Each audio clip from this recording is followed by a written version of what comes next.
Okay. Good morning class. Last lecture में हम लोगों ने फाइनेंशियल मैनेजमेंट क्या होता है, फाइनेंशियल मैनेजमेंट थोड़ा जल्दी से रिव्यू दे देते हैं क्योंकि काफी बीच में टाइम अपना वेस्ट चला गया है।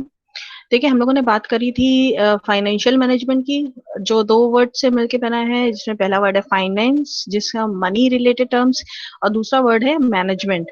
तो बेसिकली हम लोग फाइनेंशियल मैनेजमेंट में करते क्या है, जितने भी फाइनेंस रिलेटेड टर्म है, यानी हमें कहाँ से फाइनेंस हमारा एक्वायर होगा, कहाँ कहाँ हमें इन्वेस्ट करना है, ठीक है, नए नए एरियाज जहाँ से हम नया अपना फंडिंग जनरेट कर सके और उसको हम प्रॉपर तरीके से इन्वेस्ट कर सके, ठीक है, जो हमारे शेयर होल्डर्स हैं उनको हमें कितना डिविडेंड देना है, ये सारी चीजों को अच्छी तरीके मैनेज करना। क्योंकि मैनेजमेंट में हम लोग क्या करते हैं, प्लानिंग, ऑर्गेनाइजिंग, डायरेक्टिंग, कंट्रोलिंग, ये सारे जो फंक्शंस हैं, बस हम इन सारे फंक्शंस में फाइनेंस ऐड कर देते हैं। यानी फाइनेंस की प्लानिंग, फाइनेंस की ऑर्गेनाइजिंग, ठीक है, फाइनेंस को किस तरह से हम लोग प्रिक्योर करेंगे, ठीक है, चैनलाइज करेंगे, वो सारी चीजें हम लोग जितने भी मैनेजमेंट के हमारे फंक्शंस हैं उनका इस्तेमाल करके हम फाइनेंस को किसी भी तरीके कंट्रोल करते हैं और उसको प्रॉपर तरीके से। क्योंकि हम हमेशा कोशिश ये करते हैं ना कि जैसे हम लोग बोलते हैं टाइम इज मनी, तो दोनों एक दूसरे के इक्विवेलेंट है। यानी अगर हमारा टाइम वेस्ट होता है तो हमारी मनी वेस्ट होती है,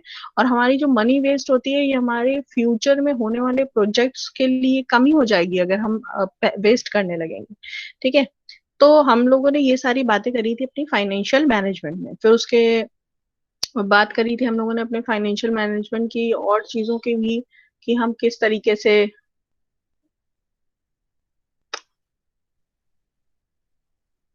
ठीक है, किस तरीके से उसके ऑब्जेक्टिव्स की बात करी थी। और अब हम लोग आज बात करेंगे स्कोप और एलिमेंट्स की बात करेंगे यहाँ पर।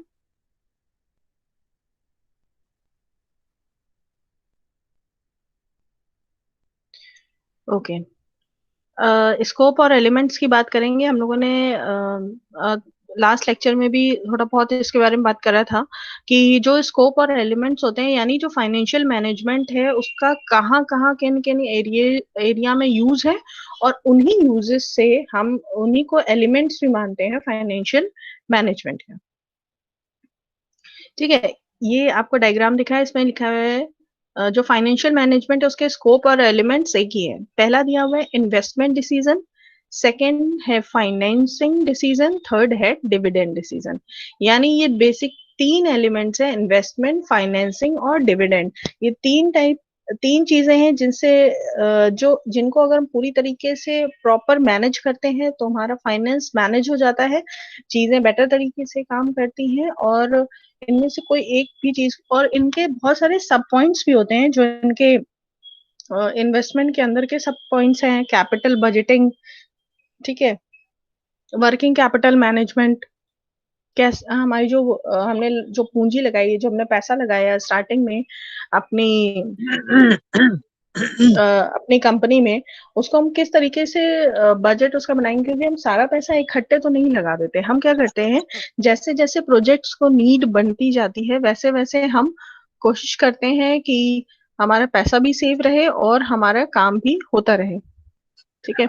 वर्किंग कैपिटल मैनेजमेंट क्या होता है, जो इन्वेस्टमेंट के अंदर होता है। वर्किंग कैपिटल का मतलब ये होता है, जैसे उसके नाम से लग रहा है ना, ये तो कैपिटल थी, यहाँ पे वर्किंग वर्ड ऐड हो गया है, ठीक है। यानी जो हमारे डेली ऑपरेशंस चल रहे होते हैं हमारे बिजनेस में, हमारे बिजनेस को रन कराने के लिए, जैसे मान लीजिए हम लोग बात करते हैं, हमारी मोबाइल बनाने वाली फैक्ट्री है या मैन्युफैक्चरिंग यूनिट है। तो हम रॉ मटेरियल खरीद रहे हैं, रॉ मटेरियल खरीदने के बाद हमने चिप्स खरीदी, प्लास्टिक खरीदा, बहुत सारे सामान जो वायर्स और ये सब हमें रॉ मटेरियल में चाहिए। उसके बाद रॉ मटेरियल को हमें आगे सेकंड प्रोसेस में, प्रोसेसिंग में डालना है, थर्ड प्रोसेसिंग में डालना है। तो यह अलग अलग हम क्या कर रहे हैं, उसको प्रोसेसिंग में डाल रहे हैं। उन प्रोसेसिंग से वो एंड में फिनिश्ड गुड्स बनेगा। तो यानी जब हम रॉ मटेरियल खरीदते हैं और एंड में वो फिनिश्ड गुड्स होके जब सेल आउट होता है, हमें तो तब पैसा मिलता है। अब ये पहले प्रोसेस से और पैकेजिंग तक जो हमें पूरे प्रोसेस के लिए पैसा चाहिए होता है उसे बोलते हैं वर्किंग कैपिटल। जो हमारे ऑपरेशंस को चालू रख सके, जो हमारे ऑपरेशंस को कॉन्टिन्यूअस पाइपलाइन में बना कर रख सके, उसको हम बोलते हैं वर्किंग कैपिटल। यानी क्योंकि हम इन्वेस्ट करते हैं, रॉ मटेरियल में इन्वेस्ट करते हैं, लेबर में इन्वेस्ट करते हैं, जो फैक्ट्री होती है उनमें उसमें इन्वेस्ट करते हैं, लाइटिंग में लाइट्स होती हैं, मशीनरी होती है, बहुत सारी चीजें होती हैं, ओवरहेड्स होते हैं जिनमें हम इन्वेस्ट करते हैं। तो बेसिकली ये सारा इन्वेस्टमेंट के पार्ट हो गया। फिर आता है सेकंड है फाइनेंसिंग डिसीजन। फाइनेंसिंग डिसीजन में आता है cost of capital. Cost of capital क्या होती है? जब हम बात करते हैं कैपिटल की, ठीक है, तो यहाँ पर बात करी जा रही है जो कैपिटल की कॉस्ट है। जब भी हम कुछ पैसा अपनी कंपनी में इन्वेस्ट करते हैं, कंपनी में लगाते हैं, तो हम हमेशा ये चाहते हैं कि हमें उस पैसे से बेनिफिट मिले। पहले तो हम लोग ये देखते हैं कि अगर हमने 100 रुपए लगाए थे तो हमें 100 रुपए तो मिले ही मिले, 100 तो उसकी कॉस्ट ही हो गई। फिर हमने और उसमें फ्लोटिंग चार्जेस दिए हैं और चार्जेस लगाए हैं, तो हमारे हो गए 105 रुपए। तो हम ये चाहेंगे कि हमें 105 रुपीज तो पूरे मिले ही मिले। ठीक है, तो पूरी कोशिश ये होती है कि अब उसमें हमारे प्रॉफिट का पार्ट भी हो। तो सबसे पहले हमें ये निकालना होता है कि किसी भी कैपिटल को, जो हमारी लागत लगाई हुई है, उसकी कॉस्ट कितनी आ रही है। तो ये जानना हमारे लिए बहुत जरूरी है। ये आगे हमारे आगे की यूनिट्स में हम लोग कॉस्ट ऑफ कैपिटल में बात करेंगे, और ये सारे आपके टॉपिक्स आगे आएंगे जिसपे हम लोग बात करेंगे, यूनिट्स में है। सेकंड ये हुआ है कैपिटल स्ट्रक्चर डिसीजन। यहाँ पर कैपिटल के स्ट्रक्चर की बात करी गई है। स्ट्रक्चर मतलब ये हुआ कि आपने जो पैसा लगाया है उसका स्ट्रक्चर क्या है, उसमें किन किन एलिमेंट्स को आपने मिलाया हुआ है। अब एलिमेंट्स में क्या हो जाते हैं, आपने मान लो पैसा कैसे एक्वायर किया है, आपने शेयर्स बांटे हुए हैं, आपने डिबेंचर्स बांटे हुए हैं, आपने बॉन्ड खरीदे हुए हैं। ठीक है, तो हमने अपनी कैपिटल की स्ट्रक्चरिंग कैसे करी हुई, या हमने कुछ पैसा जो हमारा पिछले कुछ सालों में हमें प्रॉफिट अर्न हो रहा था, उसमें से हमने प्रॉफिट में से बचा के रखा है, जिसे बोलते हैं रिटेन्ड प्रॉफिट या रिटेन्ड अर्निंग। तो हम ये अपना बना रहे हैं कैपिटल स्ट्रक्चर, क्योंकि ये भी बहुत जरूरी होता है कि हमें पता हो, क्योंकि हम सारे शेयर्स नहीं इशू कर देते, सारे डिबेंचर्स नहीं इशू कर देते। हमें क्या करते हैं, इनका एक रेशियो बनाते हैं। ठीक है, क्योंकि अगर हम ज्यादा शेयर्स इशू कर देंगे तब भी प्रॉब्लम है, क्योंकि लोगों की हिस्सेदारी, लोगों का पार्ट हमारी कंपनी में बढ़ जाएगा। फिर दूसरी चीज है डिबेंचर्स। हम लोग डिबेंचर्स भी बहुत ज्यादा इशू नहीं करते हैं, क्योंकि अगर हम ज्यादा डिबेंचर्स इशू कर देंगे तो फिर हमें ही को प्रॉब्लम आएगी, क्योंकि डिबेंचर्स एक तरीके से छोटे छोटे लोन होते हैं जो हम लोगों से लेते हैं। ठीक है, तो हम लोग हमेशा कोशिश करेंगे कि हमारे डिबेंचर्स भी कम हो। फिर हम लोग बात करते हैं, आगे आते हैं फाइनेंशियल डिसीजन में लीवरेज की बात करते हैं। ये लीवरेज वर्ड है, लीवर से बना है। लीवर का मतलब होता है पुल करना, कोई चीज ऊपर उठाने के लिए हम लीवर का इस्तेमाल करते हैं। तो यहाँ पे लीवरेज का मतलब वहीं से है कि हम अपने अलग अलग प्रोजेक्ट्स में जो किस तरीके की रेशियो रखेंगे अपने शेयर्स का, अपने डिबेंचर्स का, अपने प्रोजेक्ट को देखते हुए उस प्रोजेक्ट में हमें कितने सालों में क्या रिवर्ट आएगा, क्या रिटर्न्स आएंगे। तो इसके लिए हमें लीवरेज के बारे में जानना बहुत जरूरी है। तो ये सारी चीजें आ गई, ये सारी चीजें आ गई हैं हमारी लीवरेज में। इसके बाद आता है, हम लोग बात करते हैं जो तीसरा एलिमेंट है, तीसरे एलिमेंट की हम लोग बात करते हैं। ठीक है, तीसरा एलिमेंट है डिविडेंड डिसीजन। डिविडेंड सबसे पहले होता है डिविडेंड पॉलिसी।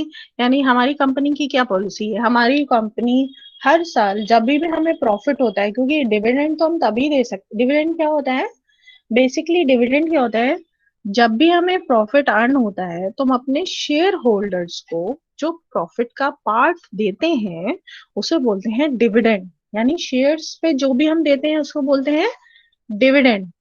और जो डिबेंचर्स पे हम लोग जो देते हैं उसको क्या बोलते हैं, उसको बोलते हैं इंटरेस्ट, क्योंकि वो लोन होता है, काइंड ऑफ अ लोन। तो लोन में तो हमें परमानेंट इंटरेस्ट देना ही होता है। अगर हमने लोन लिया होता है, जैसे हम बैंकों से भी लोन ले लेते हैं तो हमें इंटरेस्ट रेगुलर देना होता है।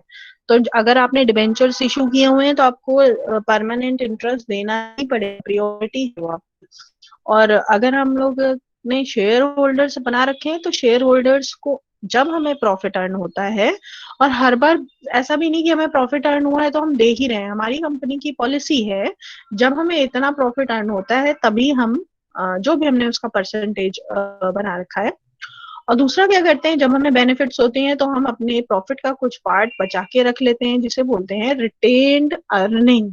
यानी हम रोक के रख लेते हैं अपनी अर्निंग्स को, अपने प्रॉफिट को फ्यूचर प्रोजेक्ट्स के लिए। फ्यूचर में अगर हम कोई डिसीजन लेना चाह रहे हैं, कुछ करना चाह रहे हैं, तो हम उसके लिए रोक के रख लेते हैं। आज तो पूरी क्लास में आराम आराम से सब आएंगे लग रहा है। ओके, तो यहाँ पर आते हैं वो तो एक नट शेल में हम लोगों ने समझ लिया कि 3 तरह के डिसीजन हैं, इन्वेस्टमेंट, फाइनेंसिंग और डिविडेंड। अब हम लोग यहाँ इंडिविजुअली देख रहे हैं। हम लोगों ने सब पार्ट्स भी जो थे उसके डिस्कस कर लिए। जो इन्वेस्टमेंट डिसीजन के अंदर जो मेजर पार्ट्स होते हैं, जो अलग से आपके टॉपिक्स भी होते हैं, आपको यूनिट में पढ़ाया भी जाएगा। और ये अलग अलग फंक्शंस भी हैं, इनकी अलग अलग थ्योरीज भी हैं। तो अब हम लोग इन जर्नल बात कर लेते हैं, इन्वेस्टमेंट डिसीजन की इन जर्नल बात करते हैं कि इन्वेस्टमेंट डिसीजन में क्या होता है। इन्वेस्टमेंट डिसीजन में हम लोग 3 तरह के डिसीजन लेते हैं। 3 चीजें हैं जिनका हम मेजर ध्यान रखते हैं। पहला हम देखते हैं कि हमारी जो कंपनी है उसका ऑप्टिमल साइज, जो फर्म है हमारी उसका साइज क्या है, उसके अकॉर्डिंग, या हम जिसमें इन्वेस्ट कर रहे हैं उसका साइज क्या है। हम जिसमें भी, क्योंकि जब भी हम अपने पैसा इन्वेस्ट करते हैं ना, तो हम हमेशा ध्यान रखते हैं कि हम सही जगह इन्वेस्ट करें।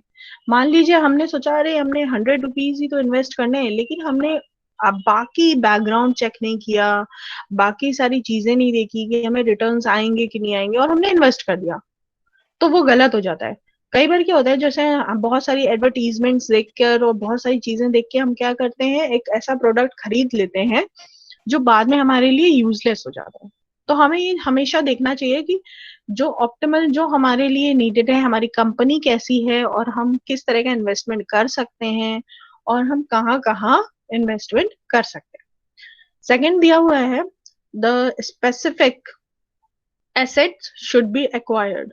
ठीक है, अब क्या है कि मान लीजिए हम इन्वेस्ट कर रहे हैं, तो उस इन्वेस्टमेंट से हम जमीन खरीद रहे हैं, यानी हम अपनी एसेट्स बढ़ा रहे हैं। तो हम किस तरह के एसेट्स बढ़ा रहे हैं, ऐसा तो नहीं हमने गाड़ी ये वो सारी चीजें ले ली, उसमें से फिर हमने देखा कि भाई अरे अगर हमने व्हीकल खरीदा है तो ये तो जितना फायदा नहीं दे रहा उससे ज्यादा तो नुकसान हो रहा है, क्योंकि ये लायबिलिटी भी है, क्योंकि उसका मेंटेनेंस रखना है आपको, उसमें फ्यूलिंग करानी है, सारी चीजें करानी है। तो आपको ये देखना पड़ेगा कि आपने कोई फैक्ट्री खरीदी है, मान लीजिए आपने सोचा कि भाई जैसे वीडियोकॉन कंपनी का एग्जाम्पल लेते हैं। वीडियोकॉन कंपनी ने क्या किया, अभी तो हम लोग वीडियोकॉन का नाम भी नहीं सुन रहे हैं, अभी तो सिर्फ सैमसंग, रियलमी, इन सबके टेलीविजन आ रहे हैं, ये सब हम लोग देख रहे हैं। ठीक है, एक टाइम पे वीडियोकॉन बहुत मतलब कहा जाए कि ब्रांड इमेज बहुत अच्छी थी। जैसे लोग नोकिया को ट्रस्ट करते थे वैसे वीडियोकॉन को। तो हुआ क्या कि उन्होंने सही तरीके से असेसमेंट नहीं किया, और उन्होंने अपने बहुत सारा पैसा लगा के, यानी उन्होंने इन्वेस्टमेंट किया, बहुत सारा इन्वेस्टमेंट किया, और उन्होंने एक बहुत बड़ी सी मैन्युफैक्चरिंग यूनिट खरीद ली। अब क्या हुआ कि जब आप इतनी बड़ी मैन्युफैक्चरिंग यूनिट खरीदते हो, लगा या उन्होंने लगाई, काफी बड़ी थी उनकी मैन्युफैक्चरिंग यूनिट, कि अभी करंट टाइम पे उनकी मैन्युफैक्चरिंग यूनिट में और जो कंपनीज हैं वो वहां पर आके अपना जॉब वर्क कर रही हैं, वहां पे आके अपनी फैक्ट्री का काम कर रही हैं, क्योंकि वो इतनी बड़ी थी। तो बेसिकली उन्होंने अपना इन्वेस्टमेंट गलत किया। जितनी नीड थी, या फ्यूचर को उनको एसेस करना चाहिए था कि फ्यूचर में उन्हें कितनी नीड है इन सब चीजों की, और उनको क्या इतनी जरूरत है इतनी बड़ी फैक्ट्री की। क्या फ्यूचर में टेक्नोलॉजी चेंज होने वाली है, तो क्या उनको नई तरह की मशीनें चाहिए थी। तो यानी सारी चीजों का असेसमेंट करके हमें वो ही स्पेसिफिक एसेट्स एक्वायर करनी चाहिए, खरीदनी चाहिए, जिनका हमारे कंपनी के लिए बेनिफिट हो, यूज हो। इस मामले में पेरेंट्स सबसे अच्छा, अगर आप बहुत इसका लेमैन वाला अगर हम लोग देखें, तो हम लोग देखते हैं ना हमारी पेरेंट्स क्या करते हैं, मम्मी लोग क्या करती है, पैसा इन्वेस्ट करने में बहुत सोचते हैं। एक अगर उनको सामान, छोटा सा भी सामान खरीदना होता है तो वो सोच समझ के खरीदते हैं कि भाई इसका आगे कितना यूज है। आगे हमें एक ही चीज में यूज है इसका तो कहेंगे रहने दो, काम चल जाएगा। लेकिन अगर एक ही चीज का अगर हम बहुत सारी जगह उसका इस्तेमाल आ रहा है तो वो कहेंगे नहीं ये ठीक है। ठीक। तो हमें ये बहुत दूसरा पॉइंट जो है कि हमें ये बहुत अच्छे से ध्यान रखना है कि स्पेसिफिक एसेट्स जो हमें एक्वायर करनी है वो हमारे लिए कितनी जरूरी है। थर्ड क्वेश्चन है, what assets should be reduced और एलिमिनेटेड। ठीक है। फिर हमें ये भी देखना है कि अगर हम मान लीजिए हमने अपनी कंपनी बनाई हमारी, जैसे हम लोग बात करते हैं कि टेस्ला वाले, टेस्ला कंपनी, कार कंपनी हमारी इंडिया में आ रही है। ठीक।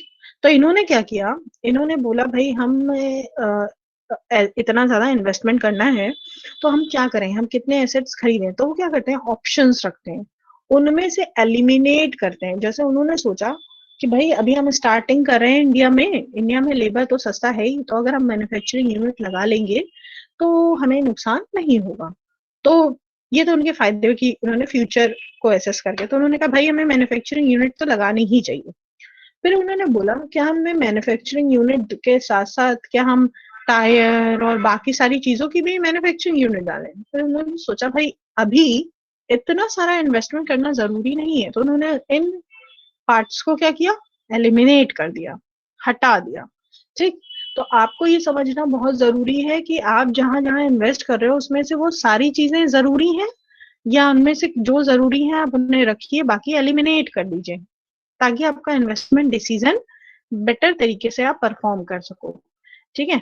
तो जैसे हम लोगों ने इन्वेस्टमेंट में यहाँ पे बात करी ना, कैपिटल बजटिंग या वर्किंग कैपिटल, तो हम इन्वेस्ट करते हुए ये जो हम लोगों ने 3 क्वेश्चंस पढ़े ना, फर्म का साइज देखेंगे, ठीक है, कौन सी एसेट्स एक्वायर करनी है और कौन सी नहीं एक्वायर करनी है। तो ये चीजें हम यहाँ से टैली करेंगे ना, जब वर्किंग कैपिटल के लिए हमें क्या चीज चाहिए, कैपिटल बजटिंग के लिए हमें क्या चाहिए, क्या नहीं चाहिए, तभी हमारा इन्वेस्टमेंट डिसीजन करेक्ट हो पाएगा। ठीक है। सेकंड आते हैं हम लोग अपने फाइनेंसिंग डिसीजन पे। क्लास ये क्लियर हो रहा है ना yes ma'am. Student? Yes ma'am. Okay okay.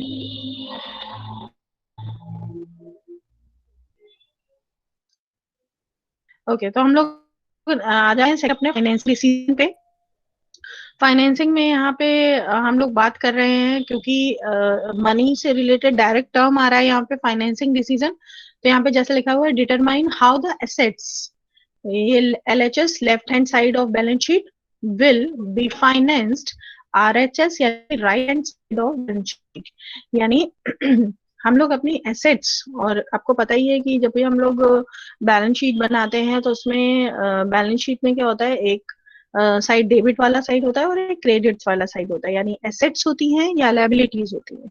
ठीक है। तो हम लोग यहाँ पे बात कर रहे हैं कि एक साइड यानी कि जो लेफ्ट हैंड साइड है वो एसेट्स का साइड है, और दूसरा वाला जो साइड से जो हमें लाइबिलिटीज की बात करी है तो राइट हैंड साइड। तो इन्होंने बोला है कि हम जब भी फाइनेंसिंग करते हैं तो हम हमेशा कोशिश करते हैं कि हमारी जो एसेट्स हैं वो हमेशा ज्यादा हो, ठीक है, और हमारी लाइबिलिटीज हमेशा कम हो, ये हम हमेशा कोशिश करते हैं। इन केस फ्यूचर में अगर हमें कभी भी कोई भी इश्यूज, प्रॉब्लम या कुछ भी आते हैं तो हम अपनी एसेट्स से उसको किसी तरीके भी एसेट्स के द्वारा, एसेट्स के हिसाब से हम उसको फाइनलाइज कर सकते हैं। लेकिन अगर हमारी लाइबिलिटीज ज्यादा हो जाएंगी तो हमारी एसेट्स तो पूरी जाएंगी जाएंगी, उसके अलावा भी हमारे ऊपर बर्डन रहेगा। तो यही चीज यहाँ पे बोली गई है। अब यहाँ पे बोला गया है what is the best type of financing. ये कुछ क्वेश्चन है जिनका हमको फाइनेंसिंग में ध्यान रखना है। बेस्ट टाइप ऑफ फाइनेंसिंग, यानी हमें ये बहुत ध्यान रखना है कि अगर हम फाइनेंस इकट्ठा कर रहे हैं तो हमारे पास, जैसे हम लोग एसेट साइड में आता है ना, cash in hand, cash at bank, ठीक है, या हमारे पास हमारी खुद की फैक्ट्री है, बिल्डिंग है, ये सब चीजें हैं, लैंड है, ठीक है। तो हमारे पास क्या चीजें हैं और क्या नहीं है। तो अगर हमने देखा कि हमारे पास कैश तो बहुत है लेकिन हमारे पास लैंड नहीं है, तो हम बेटर तरीके से वहां पर पैसा खर्च करेंगे और हम अपनी एसेट साइड को इनहेंस करेंगे। यानी हम कोशिश ये करेंगे फाइनेंसिंग डिसीजन में कि हम अपनी एसेट्स बढ़ा लें। जैसे हम लोग यहाँ पे बात कर रहे हैं ना, फाइनेंसिंग में कॉस्ट ऑफ कैपिटल और कैपिटल स्ट्रक्चर। तो कैपिटल स्ट्रक्चर में अगर हमारे हम देखेंगे कि डाउट्स आ रहे हैं, हमारी लायबिलिटी यानी कि डिवेंचर्स बढ़ गए हैं और क्रेडिटर्स बढ़ गए हैं, तो हमें ये ध्यान रखना पड़ेगा और इसके अकॉर्डिंग हमें काम करना है। ठीक है, तो यहाँ पे वही बात करी जा रही है, हम क्या करेंगे कि बेस्ट टाइप ऑफ फाइनेंसिंग, सही तरीका इस्तेमाल करेंगे।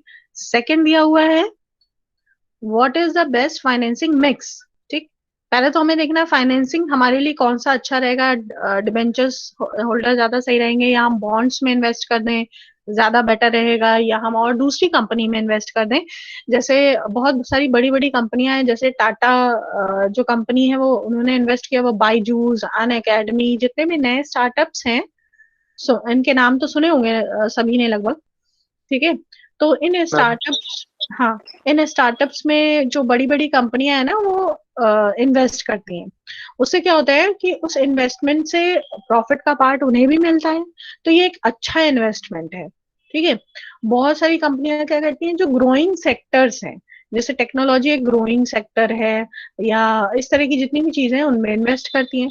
तो हमें ये देखना पड़ेगा कि हम किस तरह का एक मिक्स तैयार करें, फाइनेंसिंग का किस तरह से एक मिक्स तैयार करें और हम इसमें इन्वेस्ट करें, ताकि हमारी फाइनेंशियल जो स्टेबिलिटी है वो अच्छी हो जाए। ओके, फिर थर्ड क्वेश्चन दिया है what is the best dividend policy. ये भी बहुत जरूरी होता है, क्योंकि जब भी हम डिविडेंड पॉलिसी बनाते हैं ना, मान लीजिए हमने स्टार्टिंग में अपने कस्टमर्स, अपने इन्वेस्टर्स को अट्रैक्ट करने के लिए हमने बोला कि हम हर साल आपको डिविडेंड देंगे, जितने भी हमारे शेयर होल्डर्स हैं हम उनको हर साल डिविडेंड देंगे, आपने एक पॉलिसी बना ली है। लेकिन जब आपको प्रॉफिट अर्न ही नहीं हुआ तो आप डिविडेंड कैसे देंगे, क्योंकि डिविडेंड तो हमारा प्रॉफिट का पार्ट होता है।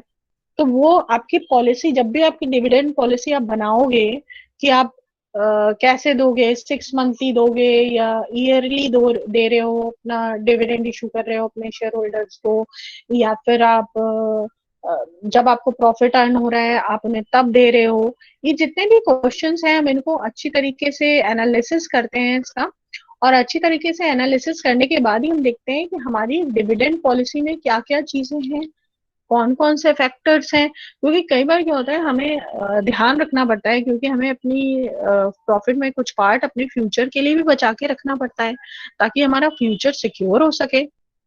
क्योंकि अगर हम इसी तरीके से डिविडेंड बांटते रहे तो हम अपने फ्यूचर में एक्सपेंशन नहीं कर पाएंगे, या हम अपनी एक कंपनी से कई कंपनियां नहीं ओपन कर पाएंगे। तो हमें ये भी ध्यान रखना है, तो हमें ये सारी चीजें सोच के अपनी डिविडेंड पॉलिसी बनानी है।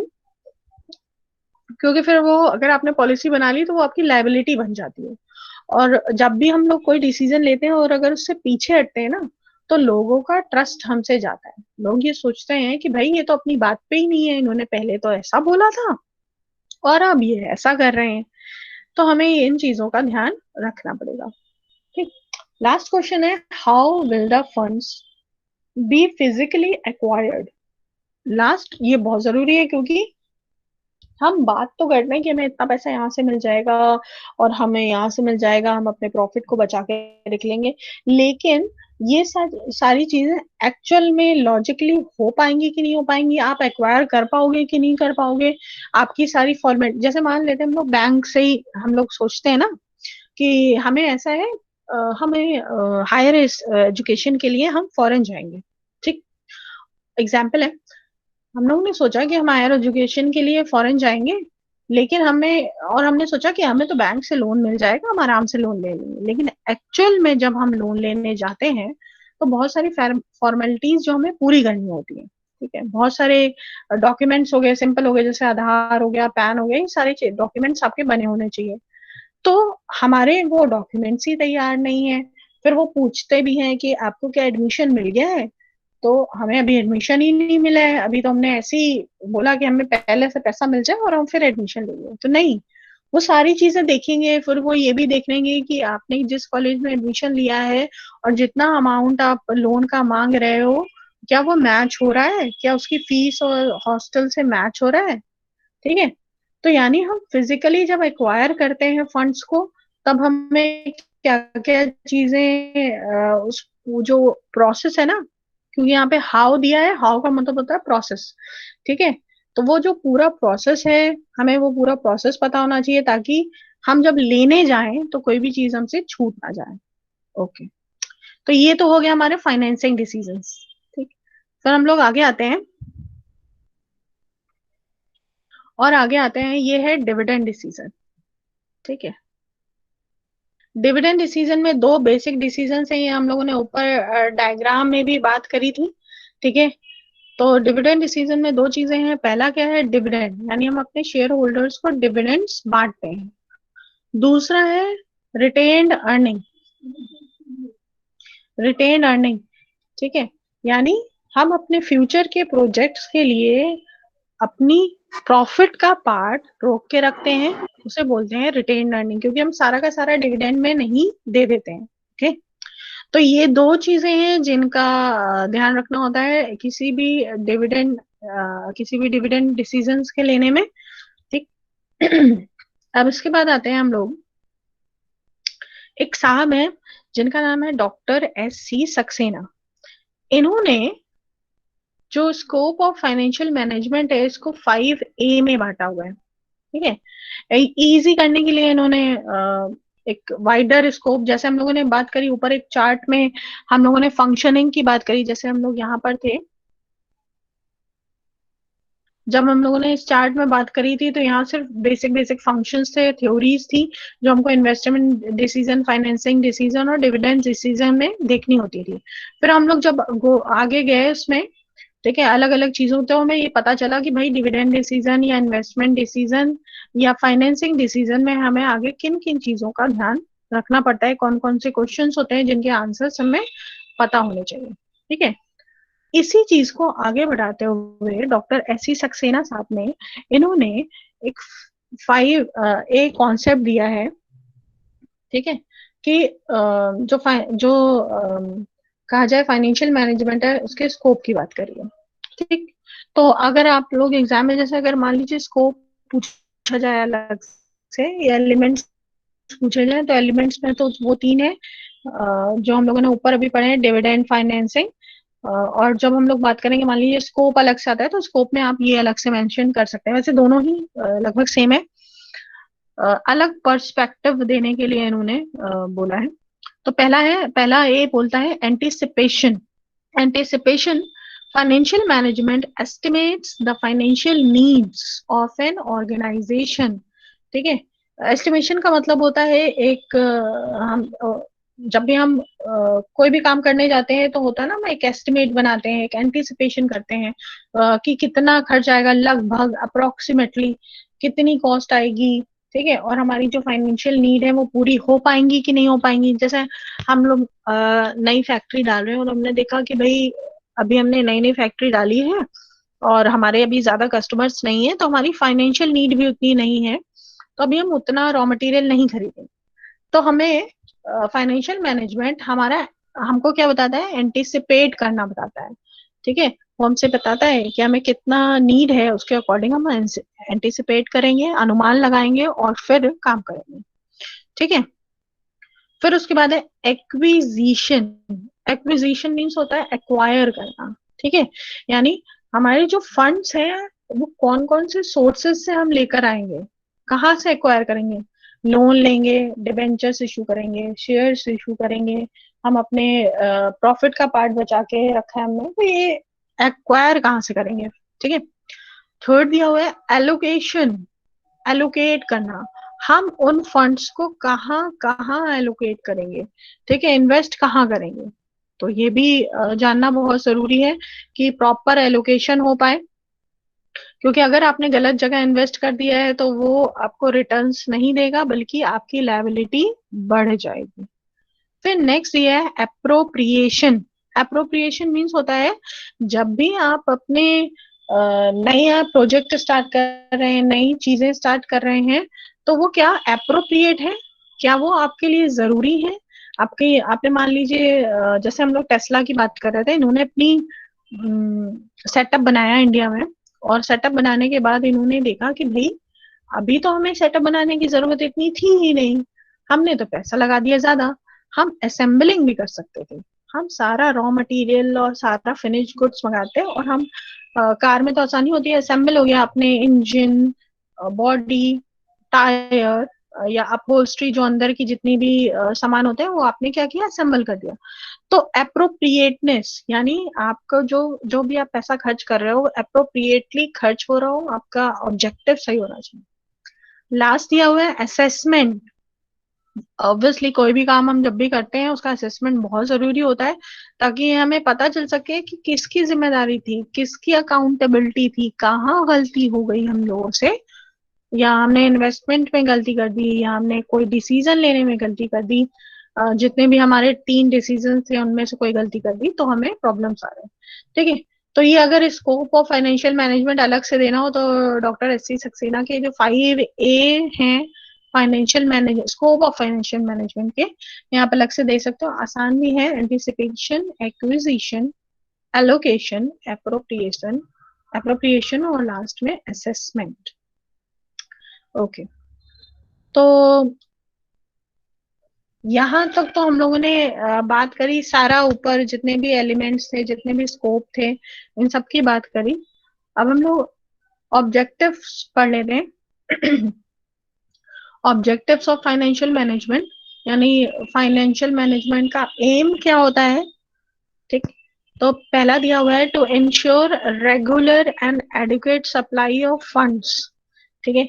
पहली चीज ये ध्यान में रखना होता है कि हमारे पास जो भी हमारे फंड्स हैं उनकी रेगुलर सप्लाई होती रहे, ताकि हमारा रॉ मटेरियल रुके ना, ताकि हमारा काम रुके ना, हमारी पैकेजिंग और ट्रांसपोर्टेशन सब चीजें प्रॉपर चलती रहे। तो हमें पास रेगुलर होनी चाहिए और एडिक्वेट जितनी नीडेड हो। सेकंड है टू इंश्योर एडिक्वेट रिटर्न्स। ठीक। हम हमेशा चाहते हैं कि हमारे रिटर्न्स अच्छे आते रहें, क्योंकि हमारे शेयर होल्डर्स को हमें डिविडेंड देना होता है। और अगर हम अपने शेयर होल्डर्स को डिविडेंड नहीं दे पाएंगे और दूसरी कंपनियां दे रही होंगी तो कंपटीशन में हम पीछे रह जाएंगे। ठीक है। तो क्योंकि हर शेयर होल्डर आपकी कंपनी में तभी आता है जब आपकी अर्निंग कैपेसिटी अच्छी होती है, आपका मार्केट प्राइस अच्छा जा रहा होता है दूसरे जो कंपनीज हैं उनसे। तो हमें इन सब चीजों का ध्यान रखना है कि और इंश्योर करना है कि प्रॉपर तरीके से हम अपने रिटर्न्स आए हमारे, और हम अपने शेयर होल्डर्स को हैप्पी हैप्पी रख पाए। फिर है to ensure optimum fund utilisation. फिर हमें ये भी ध्यान रखना है कि जो हमारे फंड्स हैं हम उनको अच्छे से यूटिलाइज करें। जो जैसे हमारे अगर हमारे पास 100 रुपी का फंड है तो वो 100 रुपी हम एक ही जगह नहीं इन्वेस्ट कर रहे हैं, एक ही जगह नहीं यूटिलाइज कर रहे हैं, हम उस 100 रुपीज को बहुत सारे पार्ट्स में डिवाइड करके हर एक पॉसिबल जहां पर से हमें रिटर्न्स मिल सके, जहां पर से हमारे पॉसिबल आउटकम आ सके, वहां हम उसे यूटिलाइज करें। फोर्थ पॉइंट है to ensure safety on investment. ये हम लोग ऊपर भी डिस्कस कर चुके हैं कि इन्वेस्टमेंट में सेफ्टी बहुत जरूरी होती है, क्योंकि जब भी हम अपना पैसा कहीं लगा रहे होते हैं तो हम हमेशा चाहते हैं कि कंपनी अच्छी हो, ये कंपनी का बैकग्राउंड अच्छा हो।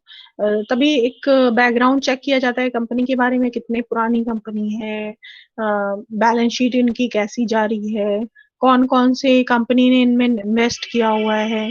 तभी क्या होता है, इन्वेस्टमेंट का जो इन्वेस्टर होता है उसका ट्रस्ट बनता है, और सेफर इन्वेस्टमेंट हमारे हो पाते हैं।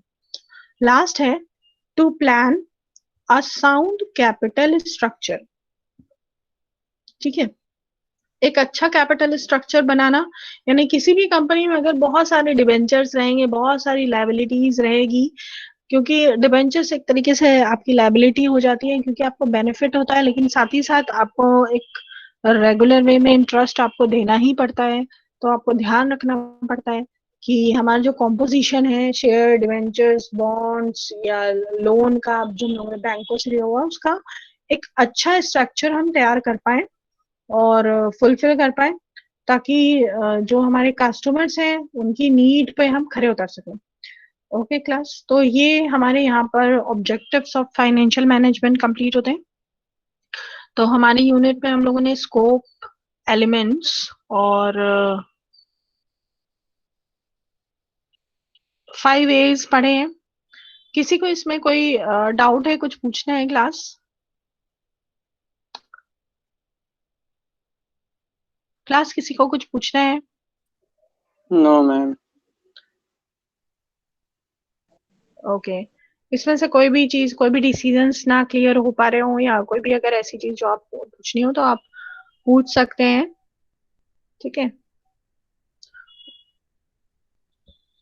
ये स्लाइड्स हम आपको दे देंगे, लेक्चर वाइज स्लाइड्स है, ये हम सेंड कर देंगे। मैम अगर इसका गूगल, हाँ पीपीटी सेंड कर दीजिएगा। हाँ पीपीटी सेंड कर देंगे। वैसे हम आपको जब आपकी ये यूनिट पूरी कंप्लीट हो जाएगी तो हम आपको यूनिट के पीडीएफ नोट्स भी दे देंगे, क्योंकि ऐसे स्लाइड से कितना पढ़ोगे। ठीक है, तो नोट्स बेटर रहते हैं, तो आपको नोट्स भी दे देंगे। अभी तो ये लेक्चर वाइज हम आपको देते जाएंगे, आप अपने नोट्स बनाते रहना। ओके क्लास, तो ओके। Thank you class. हम लोग अपनी क्लास यहीं तक रखते हैं। फिर कल आपका तो लेक्चर है नहीं, अब लेक्चर है आपका, आपका बड़ा लेक्चर आपका आप लोगों की क्लास में। चलिए हम टाइम टेबल देख लेंगे। वेडनेसडे थर्सडे तो हमें ख्याल से मंडे ट्यूसडे है शायद। ठीक है, ओके ओके मैम। ओके।